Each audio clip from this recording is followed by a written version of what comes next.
Another great question in response to my recap video of the UFO hearing in the House Oversight Committee yesterday in Congress. It's usually some version of why hasn't any other country in the world come out with this information, or why are these sightings only in the US? Why don't we hear about it happening in these other countries? So here we go. Part of the reason people understandably have this knee-jerk reaction is because our consumption of international news in the United States is effectively zero. So that's the baseline we're starting with. We don't consume the news about what's happening in other countries. So of course you haven't heard, but that's why I'm here. So let's dive into what are other countries saying about this issue. Our first stop is Brazil, which is a country that has a rich history of both civilian UFO sightings with the Colares case and Varginha, as well as government and military involvement, such as Operation Plate, which took place between 1978 and 1979. But on June 24th of 2022, last year, just about a year ago, they held a hearing in their Senate, a UAP hearing, where they brought together leading researchers and former government officials to both discuss the history of Brazil's involvement in this issue and looking forward in terms of what they need to do about it, both from a military government perspective and a transparency perspective.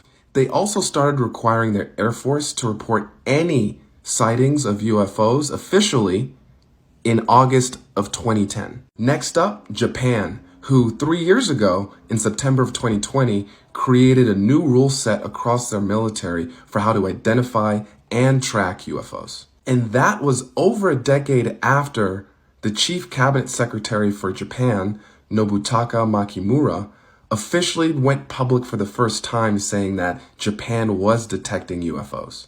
Now let's take a little hop skip over to China, who in February had to warn locals about an upcoming shoot-down of a UFO that they were tracking.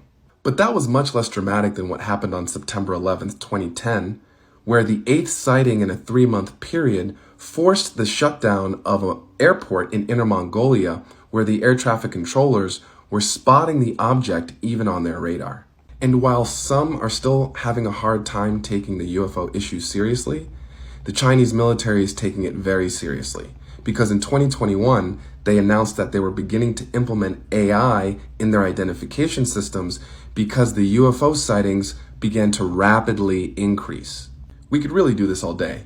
France in 2007 released their official government UFO files for the first time. The Australian government has released their classified reports on the Woomera sighting, which took place at a nuclear weapons testing range in the 60s. The UK released the files from their Ministry of Defense's UFO desk in June of 2013. In 2017, the Chilean government released a 10-minute video of one of their most high-profile UFO encounters. This stuff has been happening everywhere.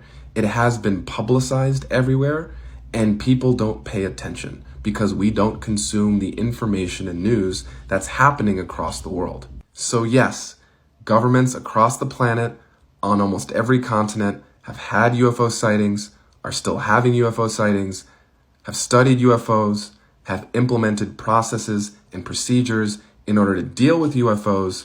So the question becomes now for us here in the US today, why is this issue reaching a fever pitch in this moment? And I think I might have an answer to that question. Go ahead and smash that like button, hit that follow for the answer.